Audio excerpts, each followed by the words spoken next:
Hi guys, and welcome back to Donica and Shelby Read. I'm Donica. I'm Shelby. And in today's video, we'll be doing our first book talk of the year, highly anticipated by us. It is going to be Cuckoo Land by Anthony Doerr. You've read his other work, yes, which was All the Light We Cannot See, I believe. Yes. She loved it. Did you give it 5 stars? I believe I did give it 5 stars. Yes, I did. So if this is your first time to our channel, welcome. It's nice to have you. You are in for a treat because Shelby is now our financial backer and support. This video is sponsored by Shelby. She got a brand new camera. Yes. She's been wanting a new camera for ages. For so long. This is awesome for her and for us. Our book talks are about to go completely off. I know. Off the rails. I don't know how HD Donica is gonna act. This is new for everyone. Really quickly, I like to always tell you, we do our timestamps. We link them down below. So if you want to jump around, and we'll do non-spoiler in the beginning, and we'll do a clear spoiler warning before we jump into the spoilers. And in the spoilers, we do everything. Spoilers immediately throughout the whole entire thing. So definitely don't watch that if you plan on reading.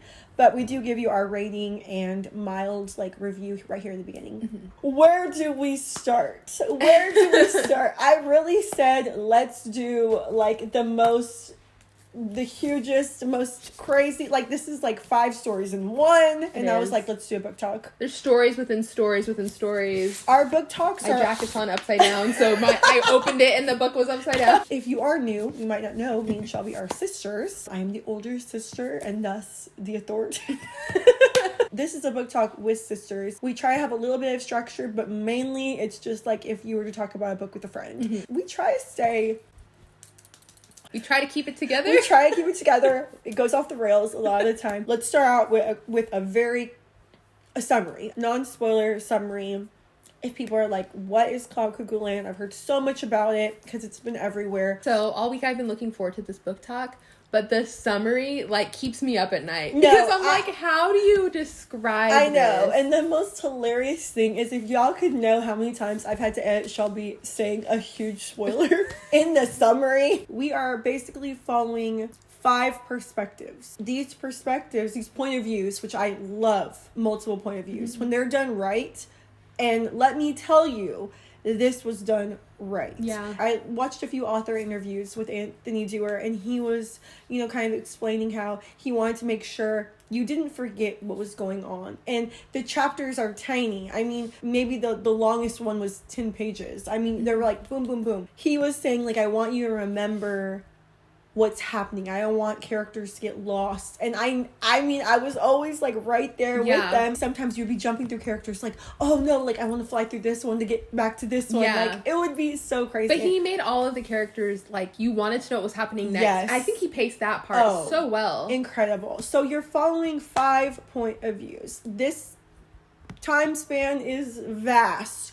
Our oldest point of view is in the 1400s in Constantinople. So we have 2 characters there. Then you flash forward to more, present day, but you are getting a little bit of a past of one of those characters from the Vietnam War, I believe. Was it the Vietnam War? The Korean War. We're going from the 1400 Constantinople, then we're jumping to the 1900s, to the 2000s, and then we're even going a little bit into the future with one of our characters who is flying through space. And what ties all these characters together? They're all going through something. The ones in Constantinople, so interesting. We have our character Anna, who is behind the walls, and they are actually under siege. This is the battle that finally brought down the walls that has surrounded Constantinople for let's see. I literally took notes on this. We'll just say hundreds of years from now, because this is just a summary. Maybe thousands. But the battle and the siege that brought the walls down, we have Anna on the inside, and we're following a character, Omir, who is actually on the outside, who is part of the battle trying to get in. So cool. I loved how Anthony Doerr was I just wanted to imagine this happening, and someone being out there on the lines as these cannons that are newly, they're new technology. These cannons are finally able to bring down and do something that has never been done in history. Yeah. I can't believe how imaginative Anthony Doerr was, because when you hear this description, you might be thinking, how on earth does the lives of 2 children in Constantinople, how does that ever connect to someone going through space? And it connects with like 4 other stories in between. That's how it happens. And you're like, what is happening? Then we are flashing forward to more present day, but you're like I said, in like the 1900s, mid 1900s, and you're following a older gentleman named Zeno. So we're following along with Zeno's life, and it is directly impacted and intertwines with the life of a 17-year-old boy named Seymour, who has planted a bomb in a public library. Why am I getting emotional? Because it's traumatic, okay? Mm-hmm. If you're new here, I cry in our book talks, okay? I'm the crier. Then we have our girl, Constance with the K. She is flashing forward from Zeno and Seymour, hundreds of years more.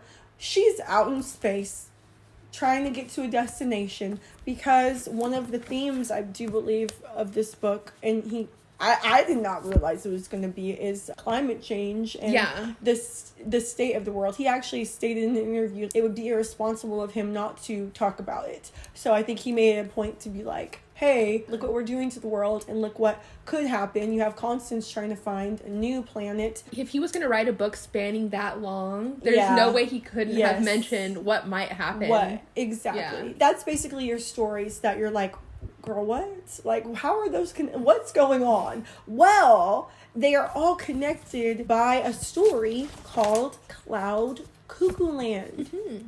And this is by Antonius Diogenes. This too is a story within a story, because although Antonius Diogenes was a real person, most of his work was lost. Mm-hmm. And so Anthony Doerr created this story as if it was a work found by him.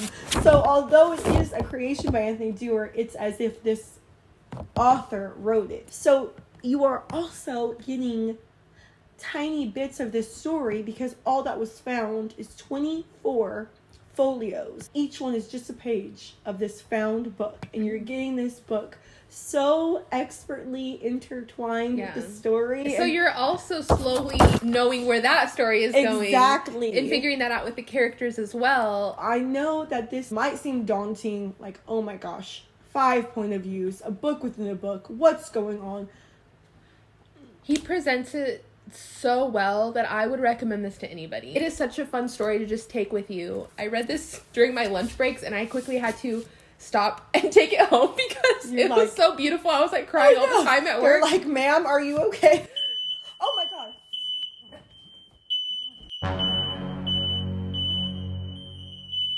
Wow. Okay. Shocking. Almost burned our house down. Candle that was right there got super smoky. I had told Shelby too. I was like, Shelby, that candle is going off because the flame was like this high. I literally was like, it's a wood wick. It's a crackling candle. Okay, so we're in here. The alarm starts going off in the house. It's like fire. And I'm like, oh my gosh. So I exit the room like, excuse me, who's burning something? We have a video we're filming. And then I realized when I looked back into the room, there's so much smoke in this room. So if it looked like we had beauty filters that were blurring us, no, that was just smoke. I knew my bronchitis was acting up. This is not unexpected or unordinary. I should have even said what Cuckoo Land is. It's a realm of fantasy or of whimsical or foolish behavior where it's so perfect that it cannot be. It's almost like heaven, right? It's just, it can't be because there's nothing that perfect. It was coined by Greek comedy playwright Aristophanes, and that was circa around 450 BC, and it was in the play The Birds, where 2 fugitives of the human race fall into a world of birds, and the birds decide to seek revenge for all that humanity has put them through. But the 2 men, to save themselves, tell the birds that they will help prove birds are in fact superior to all other creatures. They're like, hey, we're gonna help y'all prove to everyone that y'all are on the top of the food chain if you spare our lives. So they encourage the birds to gather all their power into one place, hence creating Cuckoo Land, the realm of the birds. So that's important. That story is important. This play is important, which it is a real play. You can go and you can read it. It's a comedy. Because in Cuckoo Land by Antonius Diogenes, the fictional one written by Anthony Doerr, our main character Ethan stumbles upon this play being put on, and he believes it's real. He somehow, and remember, we're only getting bits and pieces of the story. He stumbles upon this play and believes that this is a real place, that these people are talking about somewhere he can go. And I think he's drunk at the time. I mean, who among us? Not So drunk. that's part of why I think he was so convinced that it was real. A big theme of this book is the grass ain't always greener on the other side. A lot of characters are out seeking this Cuckoo Land, which is essentially another yard with greener grass.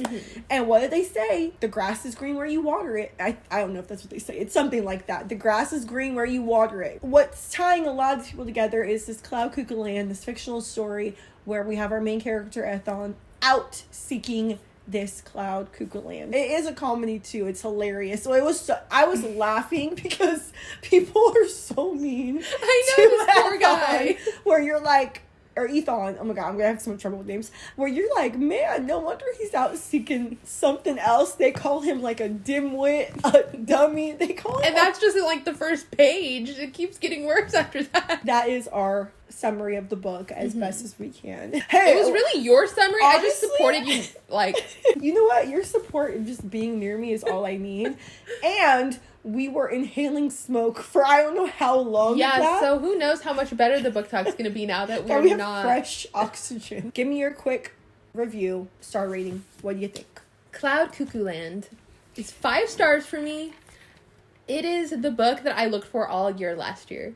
Well, actually, I think I started off the year pretty strong with a few, and then for the rest of the year, I was searching for my Cuckoo Land of books. I was just craving something that would just hit me hard, a story that could stay with me, characters I would love. This is it. It's 5 stars. It's everything I love in a book. I love when books are they go so deeply into human emotion that it just rings on things that you feel, and things that you've been through, and things that you feel for other people, and this book had it all. So for me, this was 5 star. Obviously, I am definitely the mystery, thriller, horror, middle grade, and those all can be 5 star, but I don't read a lot of this. I like to save these books for our book talks. I was like thinking about this book, and I was like, you know what?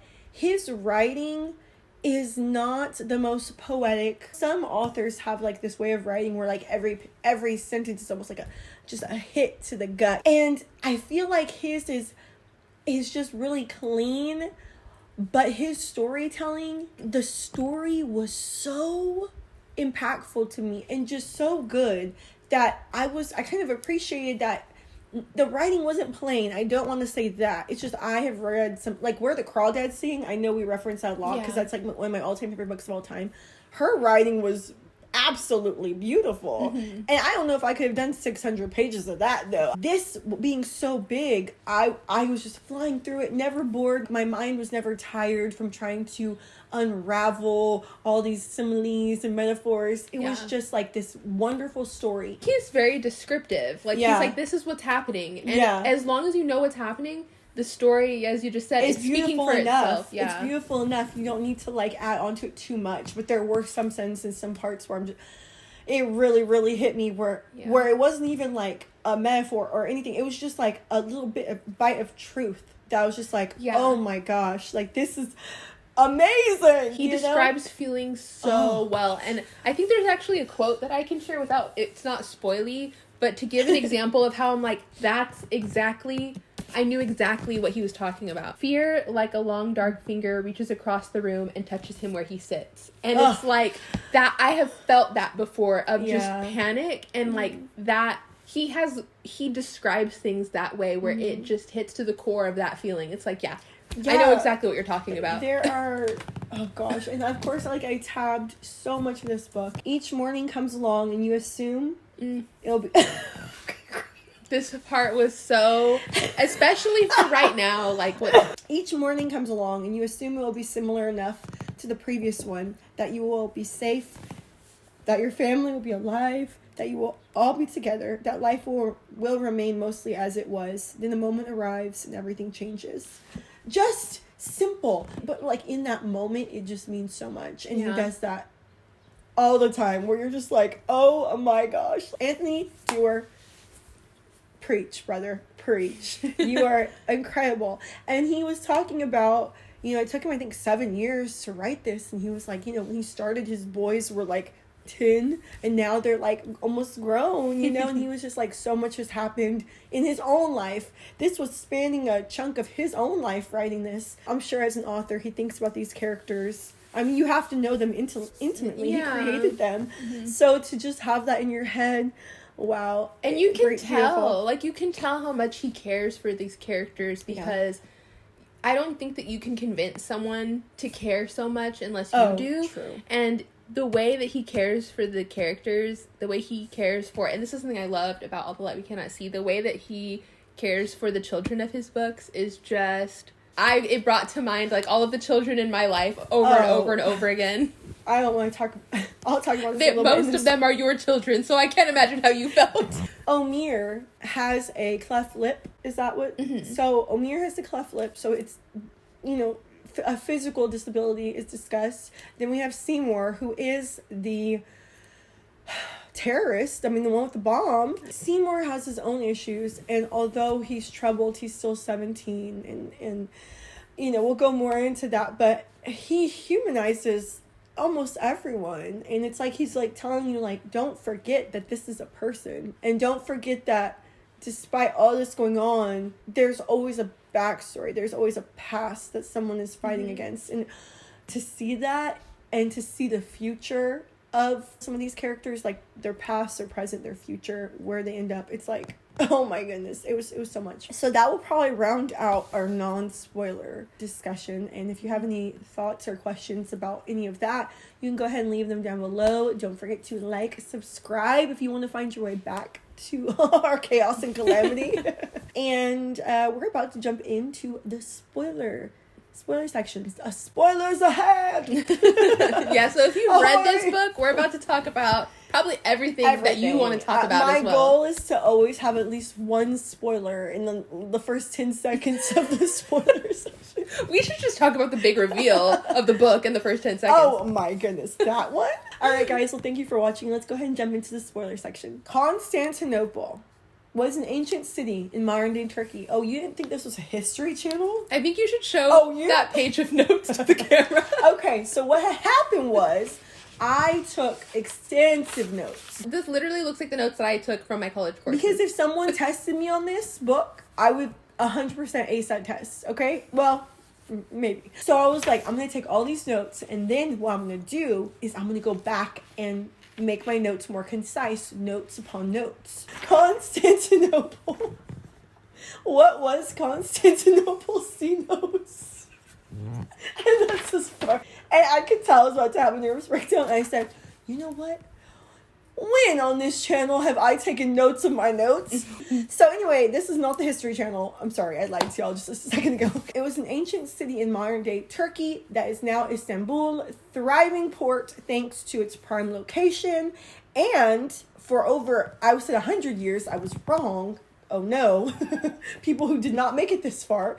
It was thriving for 1100 years. And then it was overrun by Mehmed II of the Ottoman Empire, which is apparently, that was who Omir got thrown into. So, and that was from history.com.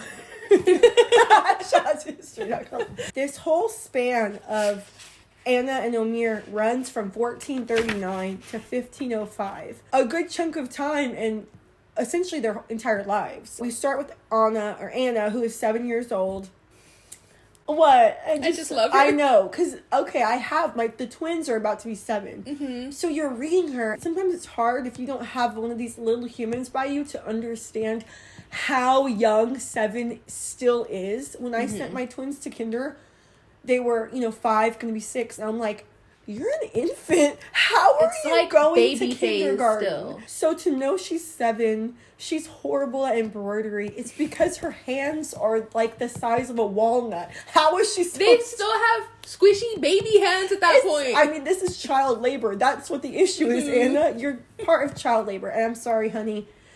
Women's rights still ain't where they need to be, so we're working towards it. But at least child labor is illegal, essentially. So her sister Maria, right? That's her sister. Yes. Is incredible and older than her, but I don't think much. Maybe 12. I mean, she's not much older than her. The theme is slipping the trap. So we hear slipping the trap because it's talked about when you're talking about Antonio Diogenes writing for his niece, the Cloud Cuckoo Land, he wrote it for his ailing niece. Yes. And they were slipping the trap means, who brought this up? I can't quite remember what character like coined that phrase. I don't know if it was it sounds like Omir's a Rex thing, grandpa? but I don't know.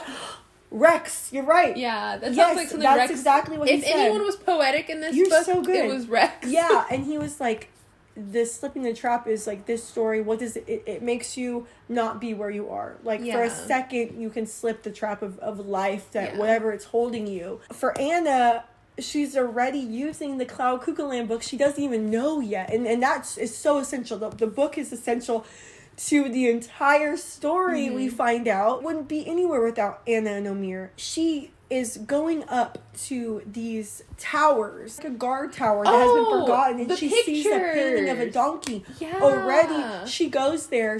When she's supposed to be out collecting caper buds, she goes there, and it's like her moment of peace where she can look at this little donkey and daydream and think, what is he up to? Who painted this? And crazy enough, that has been there for who knows how long. A soldier was there in the guard tower painting this. So even before her, he was using this as his little daydream. We don't have to be where we are. There's something better out there maybe. I read into this siege because I was like, what happened? What day did it happen? Because I'm trying to line up with the story. And it was bad. When Constantinople, the walls dropped, they said the invaders would get into fights with each other over who can have the women, who can own them, and it's well, there's that one part where the old woman from the embroidery, she tells when she sends Anna off and cuts all her hair, and she's like, this is what's gonna happen to all of us, and she's like, and you want to know how I know? Because that's what happened to me. And so she sends her off, and when they took the nightshade and they were killing themselves essentially before the I was like, I mean, yes, because that is better than what would happen. And like you said, that one poor woman was like, I'm not living through that again. So Anna is dealing with all of that. She's learning to read. Hello, if she so many what ifs. What if Anna never learned to read? What if Anna meeting up with Omir? Well, let's flash to Omir. I put what is Cloud Cuckoo Land to everyone. You're looking for something better, but what leads back to in the story is your home, right? That's you're out searching when your perfect Cloud Cuckoo Land is always going to be your home. Well, I put with Omir. I feel like Omir never actually aspired for anything more. He actually loved his home. He wanted to come home. He never wanted to. Because he was forced. Yeah. But I put Anna was an orphan, so her home was never established. So her Cloud Cuckoo Land was Omir. Oh my god! Everyone was looking for something, out searching for something. Seymour, I want more, I want more. Not really appreciating what they have until later. They do. Yeah. With Anna, I mean, that was my favorite theme, I think, which I never even made that connection that's what Cloud Cuckoo Land could be. I deaf tears. In my opinion, I feel like Cloud Cuckoo Land is the aspiration, but I think if anything, this was saying the purpose of having Cloud Cuckoo Lands, the purpose of having heaven, or the purpose of having something to aspire to, keeps you going. When nothing else can keep you going, these people were maybe one day I will find something like this. Yeah. And then I think it's almost that journey along the way, that one part of Cloud Cuckoo Land where he's I was here with all this epic stuff, and yet... And it's that moment is a realization. Homecoming. Yeah, I forget. I think that was another Rex moment where he talked about homecoming and coming home, and that there was that special song that they would Yeah. sing, and they're like, how beautiful is it to come home? Tell everyone in the book, it's like once they went out and experienced, like, Anna made it out of the walls. Yeah. It was like, Omer made it to the wall. Everybody was just, like, longing for that place back home. I was, like, thinking, you know, obviously Anna and Omer, their stories are going to merge. How, why? I was not expecting it to be that beautiful. So the one part that I was, like, freaking out, because the whole book, you're hearing, we don't know the order of this book. Yeah. We don't understand what happened. Is it in order? No, I don't think so. But why did it get jumbled? What's going on?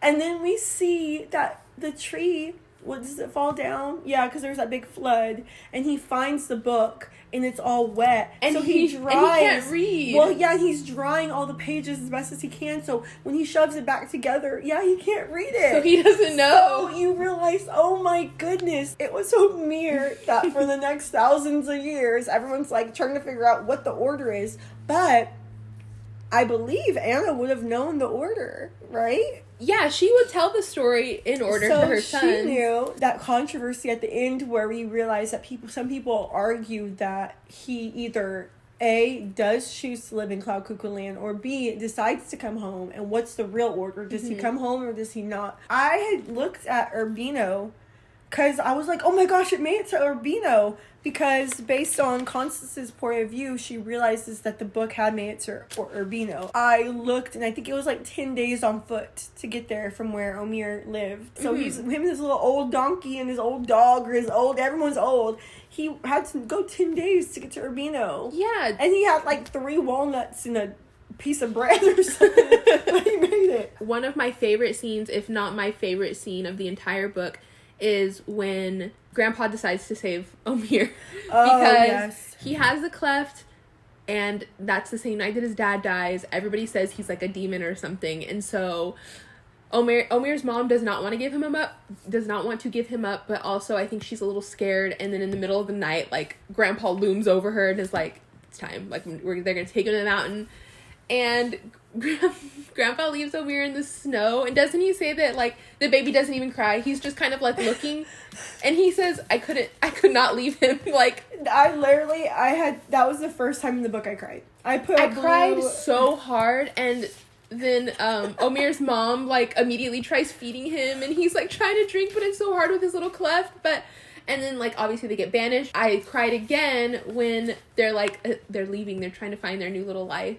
And it's just Omer's just looking up into the stars and blinking, and I'm like, because he's just a baby. And, like, to know that they went against, that's how you know grandfather was a good man. Because he's like, I don't care what they say. Yeah. And he's always had the attitude, I don't care. It doesn't matter what they say. It doesn't matter what they think. This is so simple, but there's such magnitude in it. He's talking. He said, when he leaves the baby, Omer, he said, I got back on the horse. He was so quiet. He just looked up into the trees, a little shape in the snow, and it cuts from him talking, and it describes the child gasps, swallows again.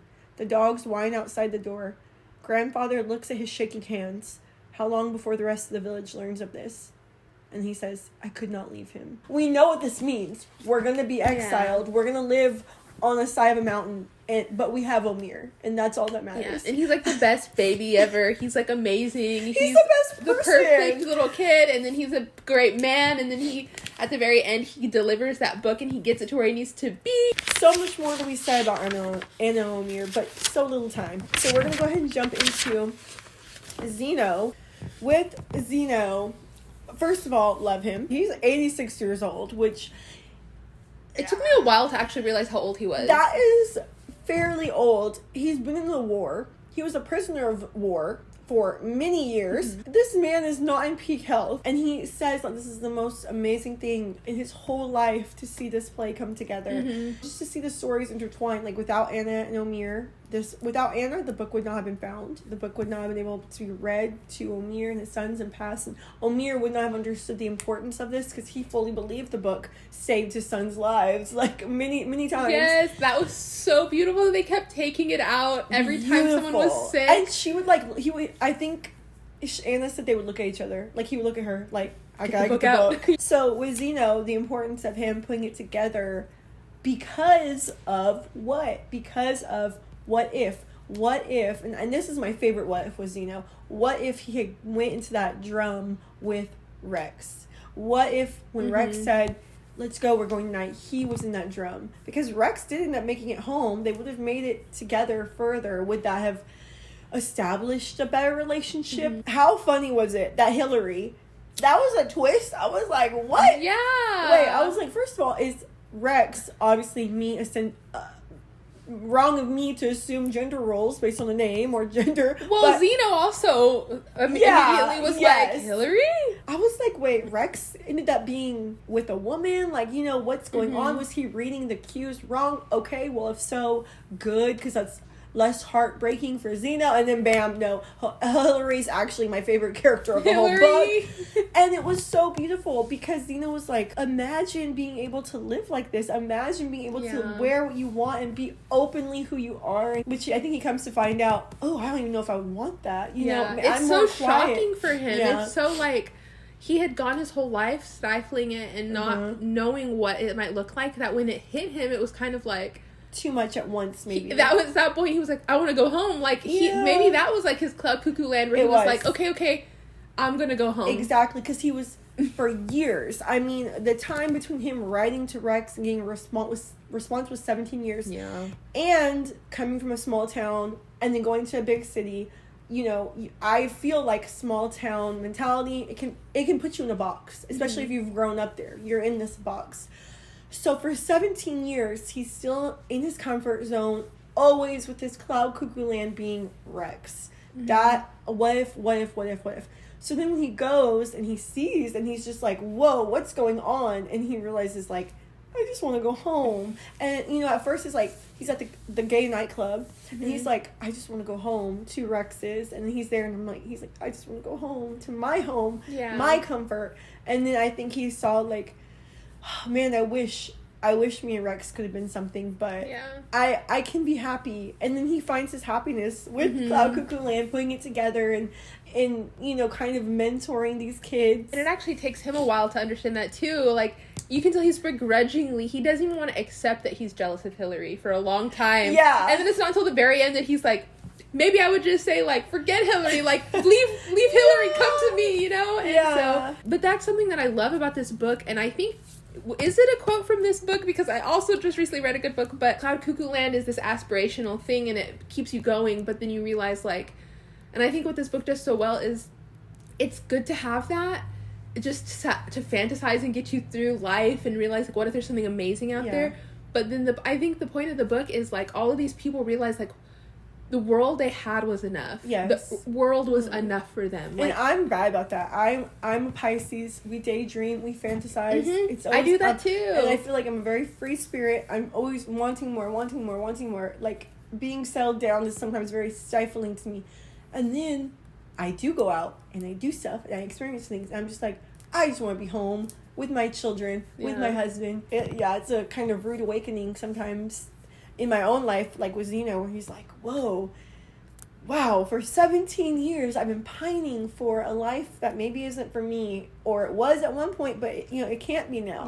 And so he found his, like, right there at the end of his life, that was enough for him. Those kids were enough. Putting on the play, like, something that might be so simple to someone, this was like, he was like, okay, this is the happiest I've been in a really long time. Mrs. Boydston, she passes away that day. He, like, opens up the blinds, throws away all the judging precious children, and he's like, all right, let's get to work. Let's start my life, which is so sad it took him that long. But there's no time like the present to just do whatever you need to do to make yourself happy. And there's no age where you're like, oh, I've reached my 30s, time to be miserable forever, or I reached my 40s. It's like, no, make yourself happy as long. Every day can be the new.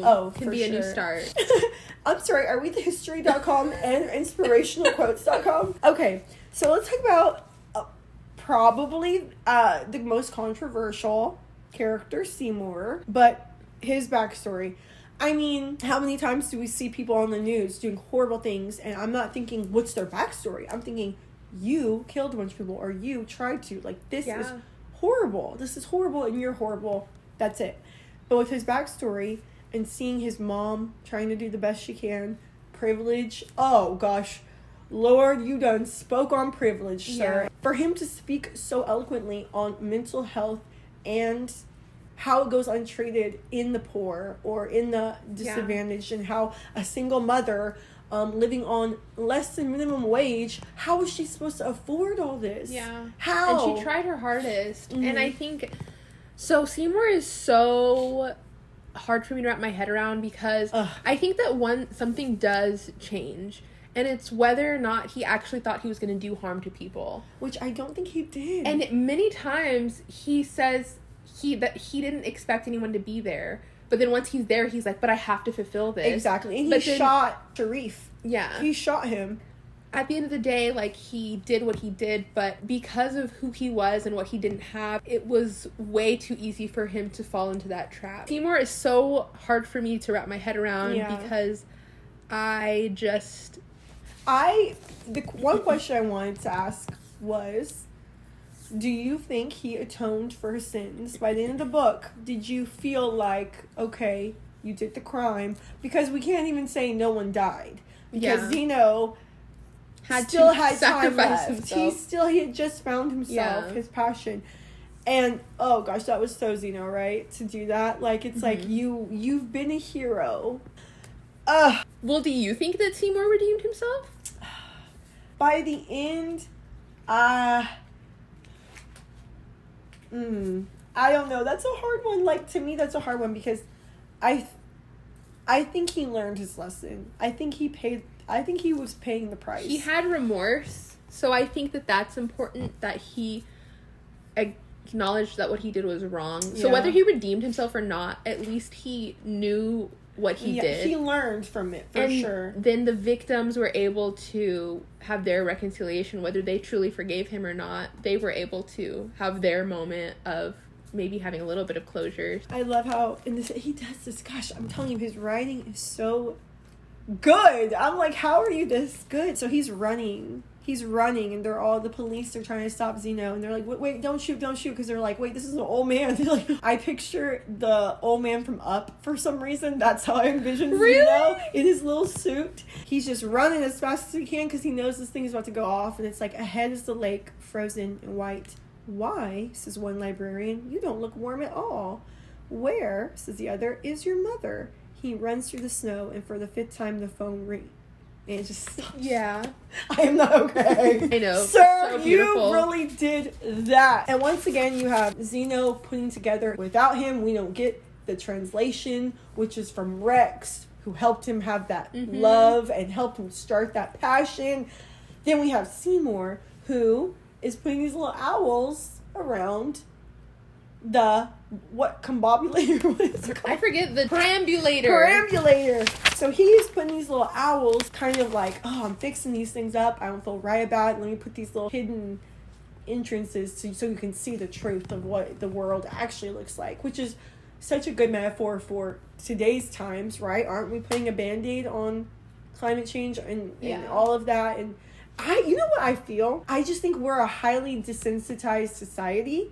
Me, especially, I read so much true crime and this and that. It's like your brain can't even handle it. It has to at some point shut it down.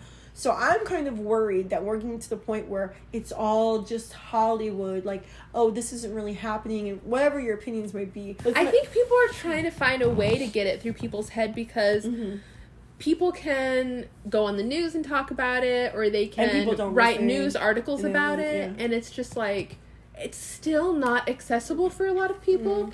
And it's like, it's how scary, do you bring that to someone's level of day to day? At one point in the Seymour, when he's like, gets all the kids together to say, I'm sorry, look, come in here and look at this.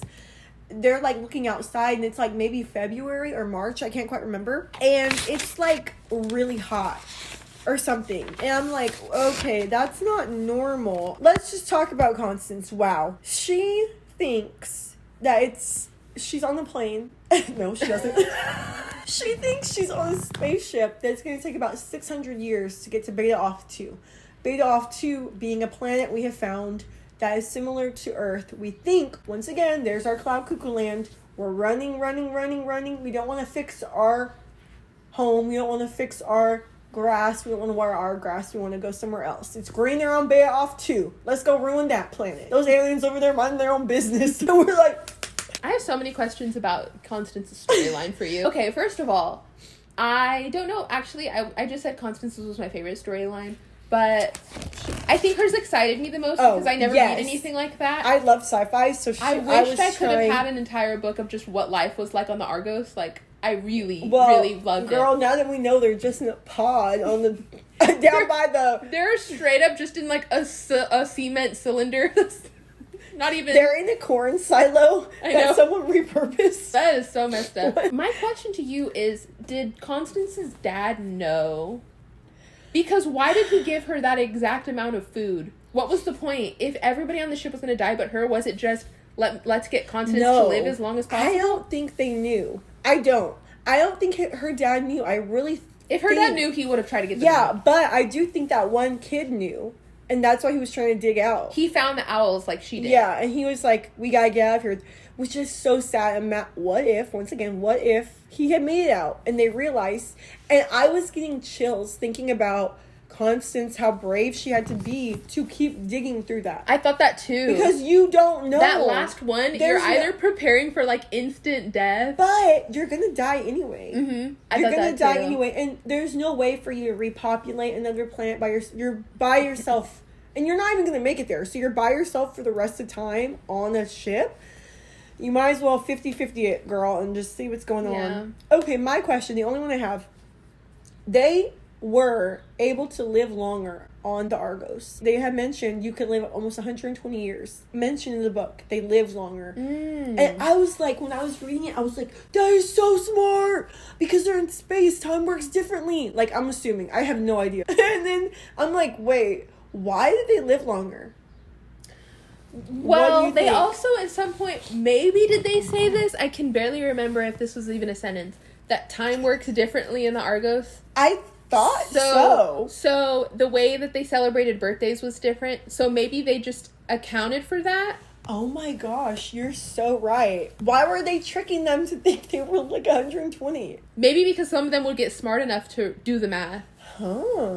I'm going to tweet Anthony Doerr. You know what's crazy? Huh? If someone was a super-de-duper sleuth, they would have known from the moment that Constance saw an ant that they were on Earth. See, and I literally believed her. I bet some people caught that. But no, they probably did. I know. I was thinking something about the crops were tainted or something. I'm like, was there a little ant hidden in a crop in a seed? I thought the same thing. I was I believed her, but I also thought, but then does that mean that the ant brought in the sickness? The sickness? And yeah, what was the sickness? I know, he threw up black. I was like, what is that's scary. What was the reason? Why were they on there? That is something I don't understand. To test what? What was the reason? What do you think? Why were they on there? Maybe they thought, okay, the Earth isn't going to be uninhabitable now, but it will be in 600 years. So they weren't supposed to be Noah's Ark, but then they should have just kept people asleep for longer. No, so they wanted to see if people could live in a pod for 600 years. And then if they did, well, good, because it's right about the time we have to evacuate. I don't know. Could be. What do y'all think? Yeah. I saw a theory. Was Bishop somehow connected to that Ilium? And Ilium was the company that is almost like the Apple. So he was trying to incite fear to get people onto that spaceship? Maybe. Right? And if there was a lot of demonstrations about how crazy the world was, people would be like, okay, we need to get out of here. Yeah. We need to sign up for this. I mean, I don't know. Because Ilium seems shady. It kind of wouldn't line up. Because Ilium's trying to make the world like this fake, beautiful place. And Bishop's like, no, we're going to hell in a handbasket. So I don't know if that lines up. But we never really get the whole backstory on who is Bishop and what is going on with that radical organization.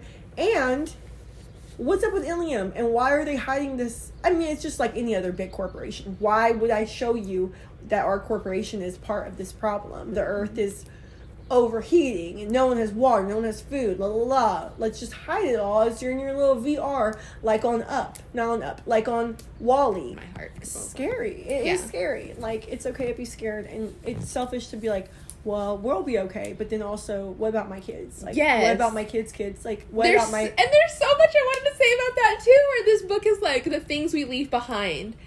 Stories, books, yes. but also like a tattered world. Like, what are we leaving behind? So true. There's so much, all the things we cannot say. The new book by Anthony Doerr. Quickly before we go, let us know your thoughts and opinions down below. There's so much to be said, and really so many different perspectives to view this. Oh my God, what we do, Shelby? Continuity. We have no continuity. I know every now and then we're just gonna be moving. Hey, Anthony Doerr, y'all talking for so long. I don't think we've talked like this long since The Silent Patient, which was our first video we ever posted. I mean, this is a massive book. Yeah. I know we tried to hit how vast this book is, and for it to have come from one brain, it's incredible. Like, I feel like we took a journey on this book talk, so hopefully y'all enjoyed the ride. If you like what you saw, go ahead and hit that like, hit that subscribe. I assure you, this is us. I mean, this is every book talk. I can't even say that there won't be a fire in the next one, because the only thing we can assure you on is that our quality is better. All right, guys, please let us know your thoughts, opinions. What did you rate this book? Did it take you on a ride? I'm also curious, if you did not like the book, what was your reasoning? I just like seeing all sides. Is there anything you'd like to mention? No, I would love to know. I feel like I've said everything. No, I'm done. I'm curious to know, what sort of points do y'all like to be hit on when y'all are watching book talks? Because for me, sometimes I'm like, it's so hard for me to find the balance between, okay, I loved all of these things. Should I summarize it at all? Should I hit these points? Should I go for character? Should I go for plot points? And so I'm interested to know, what did y'all enjoy the most today in today's book talk? But I loved this book. It was a great way to start the year out. Would recommend. Yeah, I'm so glad we got to talk about it today with y'all. Like I had mentioned in our previous video, we are going to be a little bit more strict on ourselves about book talks. When we say we're going to do a book, we are absolutely going to do it. We're going to try to do at least 1 to 2 book talks a month. This month got a little crazy because of the big C. So next month we are going to be reading The Maid. We'll put it right here because I think it's Nita. Her name, you know what, let me just look it up because that's rude. Nita Prose, I want to say. So this book is blowing up right now, and me and Shelby were both really big fans of Eleanor Oliphant. Is Completely Fine. We love that character. She was quirky, she was different. We really enjoy characters like that because I feel like me and Shelby really relate to characters who are maybe a little awkward in social situations, or just different. But The Maid by Nita Prose. She has been an editor for a long time, but this is her debut book, and we have a little funny story to tell you about our dad, but we'll throw that into that one because we've been talking for long enough. So as always, thank y'all guys so much for sticking around, and until next time, y'all take care, and we'll see you later. Bye.